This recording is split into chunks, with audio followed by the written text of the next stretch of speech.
Menjelang Ramadan ini saya teringat di masa saya masih aktif di sebuah perusahaan penjualan langsung. Tadinya hanya iseng-iseng, namun ketika 1 tahun dijalani, ternyata sebagai income sampingan gede juga dapatnya. Hanya 3 tahun saya ada di dunia MLM itu, yaitu MW dengan Jaeger System. Dari tahun 96 sampai tahun 99. Bukan bisnisnya yang saya mau ceritakan saat ini, namun sisi lain lagi. Kita semua tahu bahwa setiap agama memiliki hari di mana semua jamaah berkumpul beribadah. Seperti hari Jumat bagi kaum Muslim, hari Minggu bagi kaum Kristiani, Sabtu di rumah bagi yang beragama Advent, dan lain sebagainya. Maka pertemuan mingguan bagi para sales tujuannya sama, mendapatkan siraman rohani, siraman semangat, menyaksikan kesaksian sukses story dari rekan-rekannya, sehingga semangat terjaga di atas terus-menerus berjuang untuk menjual. Namun terkadang Jumatan saja masih kurang bagi kaum muslimin, atau mingguan saja masih kurang bagi kaum Nasrani. Sehingga untuk memotivasi mereka ada yang namanya umroh untuk kaum muslimin, menapaktilasi perjalanan para orang-orang suci, memodel, memirror sehingga terduplikasi perilaku kemuliaan mereka. Nah, di dunia sales kami melakukan hal yang sama disebut malam apresiasi, semacam ritual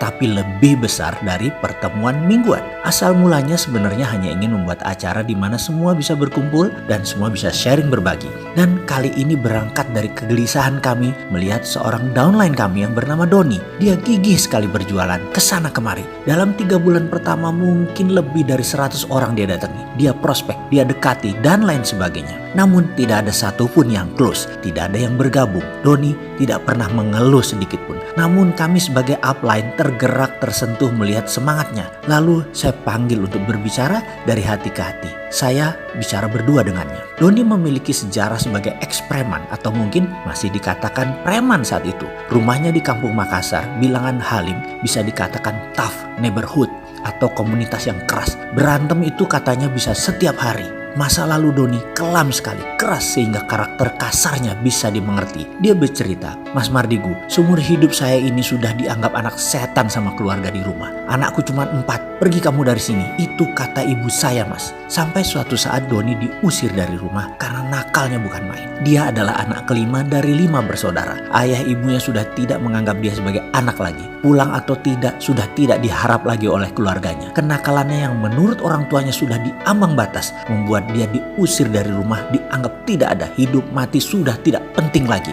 Rasa sedih, pedih, sakit hati itu membuat Doni terjerembab lebih dalam lagi dalam kehidupan liar di luar rumah. Itu juga yang membentuk aura premannya. Lalu apa tujuan hidup kamu ke depan? Saya bertanya. Jujur Mas, saya ingin membahagiakan orang tua saya. Saya ingin dianggap anak lagi. Saya kesepian Mas. Tidak punya keluarga itu sepi. Saya ingin sukses. Saya capek miskin. Capek tidak punya teman. Capek tidak ada saudara. Capek hidup selalu kuda-kuda. Saya terdiam lama mendengar ceritanya. Dari cerita inilah saya mendapat ide membuat malam apresiasi. Saya undang seluruh network jaringan saya dan beberapa leader lainnya. Di acara tersebut seorang dibawa ke panggung, diberi waktu 5 menit untuk menceritakan perjuangannya dan apa yang telah diperoleh agar tertular ke rekan-rekan yang lain. Itu saja intinya, dan saya harus panggungkan Doni. Acara ini bukan gratis, yang hadir dikenakan biaya Rp50.000. Dan karena downline saya ada sekitar 2000-an, juga leader Didi yang lainnya juga banyak, maka target 1000 sampai 2000 orang diharapkan hadir. Waktu itu kami menyelenggarakannya di gedung BPPT di Jalan Tamrin. Bersama beberapa rekan, saya mencari alamat Ibu Doni. Sampailah saya ke rumah tua di daerah padat penduduk dekat Halim. Saya ceritakan bahwa ada undangan buat Bapak Ibu atas prestasi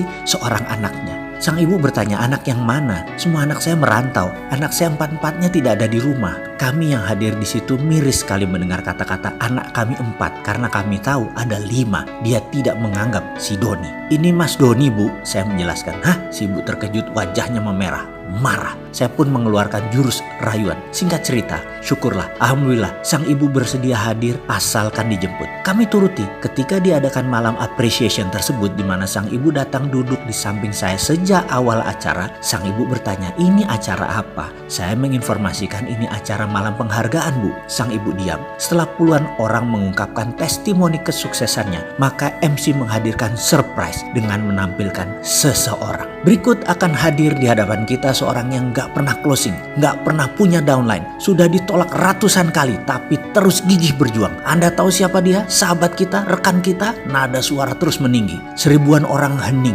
senyap, surprise. Karena di kepala mereka semua tahu pasti orang tersebut adalah Doni. Doni yang selama ini dijadikan sebagai bahan ejekan. Dan saat itu keheningan pecah ketika beberapa orang mulai memberikan nama Doni. Doni, Doni, Doni. Diiringi ratusan orang lainnya hingga semua menyebut nama Doni, Doni. Saya melihat Doni tersentak di kursi barisan depan di sisi pinggir. Dia tidak sangka dijadikan pembicara karena yang dia tahu hanya yang sukses saja yang berbicara. Dia merasa tidak sukses. Matanya menatap ke sana kemari mencari dukungan. Sampai akhirnya dia berada di panggung. Sang ibu di samping saya gelisah luar biasa. Itu Doni ya. Ekspresinya berubah. Menyadari bahwa anaknya menjadi bagian dari malam itu. Menjadi seseorang. Doni maju ke panggung, langkahnya mantap. Doni naik ke panggung diiringi tepuk tangan dan mulai bicara. Suaranya bergetar. Suasana sangat hening bagaikan kuburan. Saya berdiri di depan sini, sesungguhnya saya ingin membuktikan kepada orang tua saya bahwa ada 5 anak mereka itu. Saya yang berusaha untuk tetap hidup,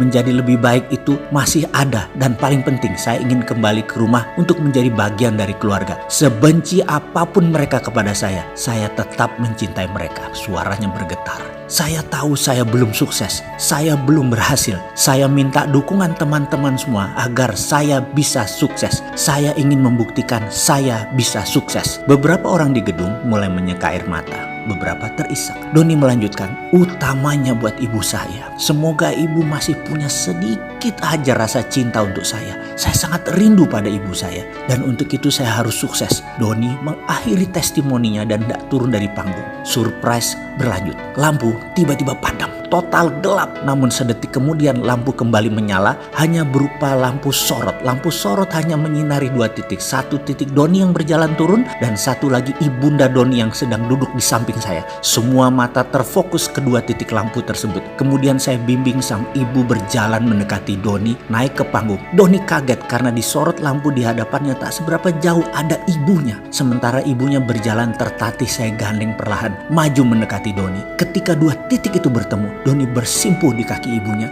Ibunya membungkuk dan memeluk dengan erat. Pelukan merangkul hati. Sebuah pengakuan. Bu, ibu, maafin Doni ya bu. Doni kangen ibu. Doni salah bu. Doni anak ibu, anak bapak. Doni tobat bu. Doni capek jadi orang susah. Doni mau sukses. Doni mohon ridho ibu. Doni mohon ampun dan maaf ibu. Terus dia berkata lirih di kaki sang ibu. Disaksikan ribuan mata dan didengar jelas keliling gedung karena mic wirelessnya masih on, nyala. Kamu anakku, ibu mencintaimu, ibu juga minta maaf. Saya mendengar lirihan sang ibu di antara tangisnya. Tak ada kata-kata, yang terdengar hanya tangisan diiringi tumpah air mata. Doni dan ibunya tidak berdua saja yang menangis, semua orang di gedung itu pun menangis. Malam yang tak mungkin dilupakan bagi semua orang yang hadir malam itu. Kini Doni sudah melanglang buana, tinggal di sebuah kota di pegunungan di Jawa Barat dengan usaha pertanian yang luas. Gemuk subur badannya, sesubur lahannya, dan barusan dia WA ke saya. Mas, selamat puasa, semoga ibadah tahun ini lebih baik dan terbaik dari sebelum-sebelumnya. Saya keinget Ramadan, di malam apresiasi dulu mas. Doa seorang ibu yang ikhlas adalah password sukses saya. Perkataan tersebut mengingatkan pada malam apresiasi yang luar biasa. Pengalaman tersebut bagi saya. Rupanya sejak saat itu ibu Doni sudah terbeli hatinya. Senantiasa berdoa untuk kesuksesan Doni. Hati ibu memang tidak bersudut sehingga mudah tersentuh dari sisi apapun. Sentuhan itu akan membuat hati memancarkan keikhlasan ke alam semesta dan menjawabnya dengan rupa yang tidak terduga. Seringkali sekeras apapun seseorang berusaha tidak menemukan jalan sukses, doa ibu membukanya. Sungguh, sukses memiliki banyak dimensi. Kegigihan saja kadang tidak cukup untuk membuat sukses. Tapi dengan keikhlasan seorang ibu berdoa, kelapangan pun segera terbuka. Marhaban ya Ramadan.